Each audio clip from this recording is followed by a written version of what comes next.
Hello everyone and welcome to this video. Today I will show with you how you can activate Hutch Esim.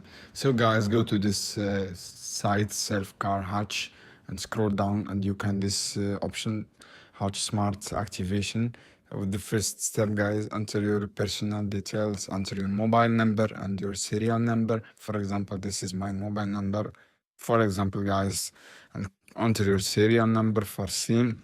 And after that, guys, you can do all you have to do is select your identity type, NIC, and click this NIC number, and click upload your upload your NIC front and back, and click this upload, and enter your first name and your last name and your verification code from this eSIM, and after that, click your email address and click on next. This is how you can do to active Hutch Esim, guys. I hope this video helpful for you. Then don't forget to subscribe and like and share this video for more content.